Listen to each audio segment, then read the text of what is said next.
El bloqueo, el arma cobarde de Estados Unidos. Aprenda de qué se trata y cómo lo realizan por muchos años, tal como los ocurridos en Chile, Cuba y ahora con Venezuela. La prensa mundial dedica a diario extensos espacios, de preferencia titulares y columnas de opinión, para resaltar todas las dificultades por las que atraviesa el pueblo venezolano. Al hacerlo, siempre culpa de ello a la gestión del presidente, Nicolás Maduro. Periodistas, opinólogos, cantantes, actores, académicos y políticos opinan con fruición en los principales medios del mundo acerca de Venezuela. Pero esa obsesión mediática con el país caribeño siempre oculta una variable clave para cualquier análisis mínimamente riguroso: el bloqueo. Al igual que ha ocurrido por décadas con Cuba, se juzga y critica el proceso político y la situación venezolana como si no existiera esa tremenda variable. No es novedad que un país cuyo gobierno intenta hacer una política interior y exterior de manera independiente y que, además, plantea una crítica al sistema capitalista sea bloqueado brutalmente. Le ocurre a Cuba desde hace más de 50 años. Le ocurrió al gobierno de Salvador Allende, quien, desde el inicio de su mandato, tuvo que lidiar con un bloqueo económico internacional que impulsó el congelamiento de las ventas del cobre en el exterior. De hecho, en su discurso de diciembre de 1972 ante las Naciones Unidas, Allende denunció el bloqueo financiero y económico ejercido por los Estados Unidos.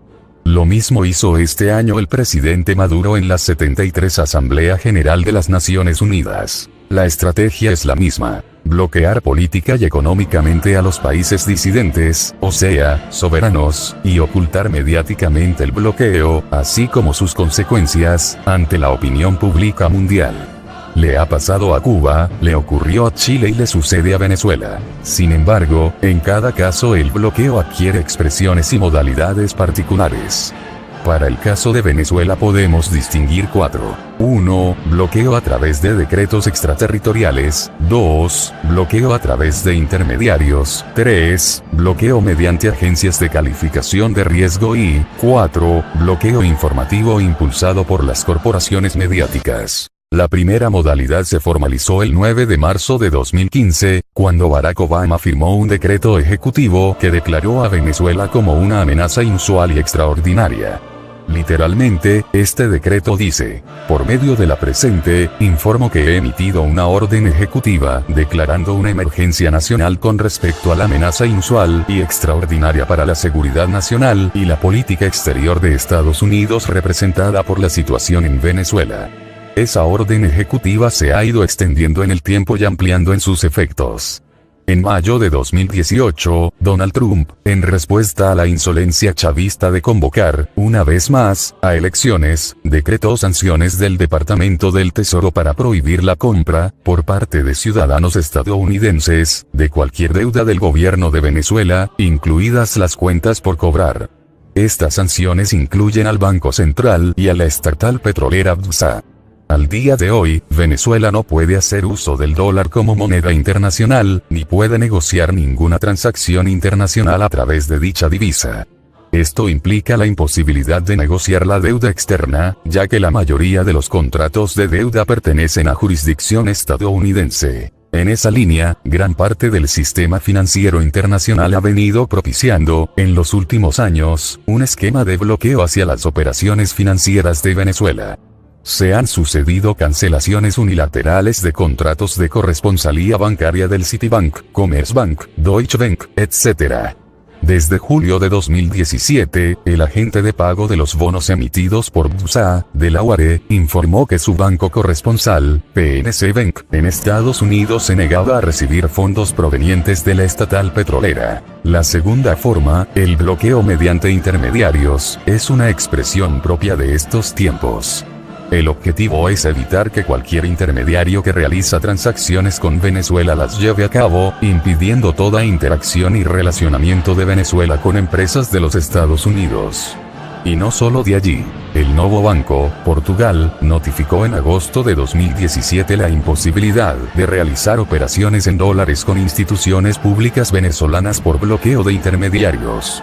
Se impide, así, que los intermediarios de pago actúen, bloqueando cualquier acción de pago. Esta modalidad ha tenido consecuencias humanitarias en tanto se han visto afectadas, por ejemplo, las compras de medicamentos y de alimentos. En 2017, 300.000 dosis de insulina pagadas por el Estado venezolano no llegaron al país porque el Citibank boicoteó la compra de este insumo. El banco estadounidense se negó a recibir los fondos que Venezuela estaba depositando para pagar la importación de este inmenso cargamento, necesario para los pacientes con diabetes. En consecuencia, la insulina quedó paralizada en un puerto internacional, a pesar de que existían los recursos para adquirir el medicamento. A eso se suma que el laboratorio colombiano BSN Medical impidió la llegada de un cargamento de primaquina, medicina usada para tratar la malaria. Un total de 23 operaciones en el sistema financiero internacional fueron devueltas, entre ellas 39 millones de dólares para alimentos, insumos básicos y medicamentos. Finalmente, desde noviembre del año pasado, 1.650 millones de dólares de Venezuela destinados a la compra de alimentos y medicinas están secuestrados por parte de la empresa de servicios financieros Euroclear, en cumplimiento de las sanciones del Departamento del Tesoro de Estados Unidos. El bloqueo de intermediarios no solo apunta a las operaciones financieras, también afecta la movilidad de los venezolanos en los más diversos ámbitos. Desde 2014 se han ido de Venezuela Air Canada, Tiara Air, Alitalia, GOL, Lufthansa, LATAM Airlines Aeroméxico, United Airlines, Avianca, Delta Airlines, Aerolíneas Argentinas, etc. Es cada vez más difícil llegar por aire a Venezuela. También las agencias de viajes se unen al cerco.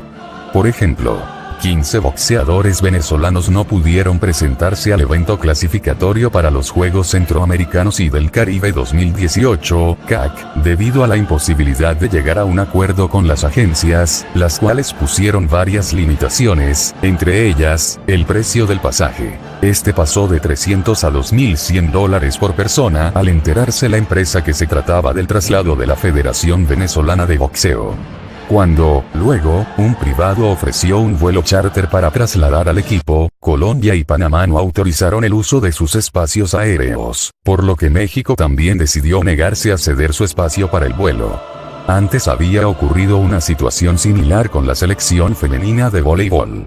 Este año, Guatemala negó visados a la selección de rugby venezolana para participar en el Sudamericano Cuatro Naciones BI, también a la selección nacional de lucha para el Campeonato Panamericano. También se bloquea las expresiones culturales. A principios de año, el banco italiano Intesa Sanpaolo bloqueó los recursos para la participación del pabellón de Venezuela en la 16 Bienal de Arquitectura de Venecia. Como un crimen cultural lo calificó el ministro Ernesto Villegas, quien logró, tras arduas gestiones y denuncias, romper ese cerco. Y no solo vemos trabas para que manifestaciones culturales y deportivas venezolanas salgan al exterior y representen a sus países, puesto que el boicot también opera a la inversa. Artistas y deportistas de otros países se niegan a ir a Venezuela y, con desparpajo, hablan acerca del gobierno venezolano y del chavismo. Tal vez Miguel Bosé y Jaime Bailey son los ejemplos más esperpénticos en ese sentido. Este boicot cultural y deportivo es muy efectivo a la hora de incidir en la opinión pública mundial y una poderosa herramienta para la construcción de un sentido común negativo hacia Venezuela, debido a la popularidad de quienes como Miguel Bosé, Alejandro Sanz, Kevin Spacey, Gloria Estefan, Francisco Cervelli, receptor de los Pittsburgh Pirates, diseminan propaganda negativa, en un contexto de bloqueo multidimensional. La tercera modalidad se expresa a través de la arbitraria e injusta calificación de riesgo que hacen las agencias. El riesgo país, RP, otorgado por las agencias de calificación, es improcedente si observamos el cumplimiento de Venezuela con el pago de la deuda externa. En los últimos 4 años la República ha honrado sus compromisos de pago por un total de $73.359 millones. No obstante, el RP ha seguido subiendo. Como denuncia el economista Alfredo Serrano, van 32 meses en los últimos 14 años en los que el RP contra Venezuela ha subido, a pesar del incremento del precio del petróleo. En la actualidad, el RP, dado por JP Morgan, en se encuentra en 4.820 puntos, es decir, 38 veces más de lo que le asignan a Chile, aun cuando este país tiene una ratio de deuda/PIB similar al venezolano. Todo esto encarece y prácticamente impide cualquier posibilidad de obtención de créditos.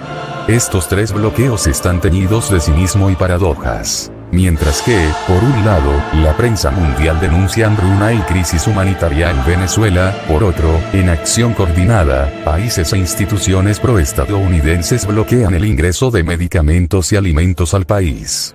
Mientras el Grupo de Lima, Estados Unidos y la Unión Europea muestran consternación por la emigración venezolana, las líneas aéreas de esos mismos países abandonan el territorio. Y, en tanto se cumplen los compromisos de pago, aumenta el riesgo país. Es una absurda inversión de la realidad. Sin embargo, por muy absurda que sea, se sostiene ideológicamente gracias a la cuarta modalidad de bloqueo, el mediático. Este bloqueo también es muy paradojal, pues Venezuela es el país del que más hablan los medios de las corporaciones internacionales.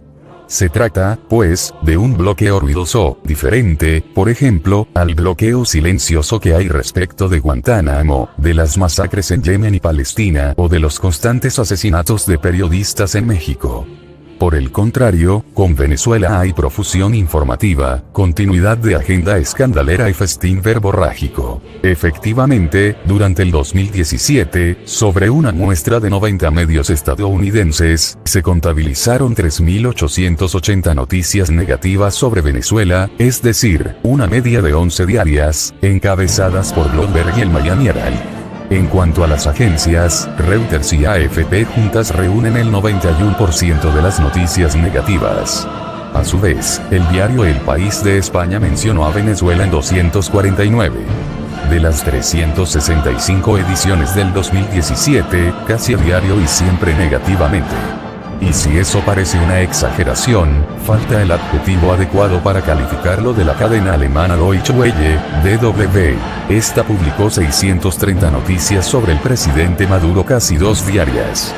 Para el caso de la prensa latinoamericana son los medios de México, Colombia y Chile, es decir, los principales integrantes de la Alianza del Pacífico, los que más y con menor rigor periodístico informan. 4.200 noticias negativas aparecieron en México el 2017, 3.188 en Colombia y 3.133 en Chile. Ninguna mencionó el bloqueo. El cerco mediático opera generando inmenso ruido y, a la vez, invisibilizando tanto al bloqueo como al pueblo chavista. Ambos no existen en los medios de las corporaciones y, al no existir ambos, la opinión pública mundial, que mayoritariamente accede a información sobre Venezuela a través de la agenda informativa hegemónica, es proclive a formarse una visión sesgada de la realidad. Esa es la fórmula del bloqueo actual, impulsado a modo de política exterior por los Estados Unidos contra los países periféricos que, como Venezuela, buscan construir con soberanía sus propios caminos. Podemos ver una continuidad con los casos de Cuba y Chile durante el siglo XX, pero también vemos rasgos característicos del siglo XXI y de esta etapa del imperialismo. Comenten en Facebook.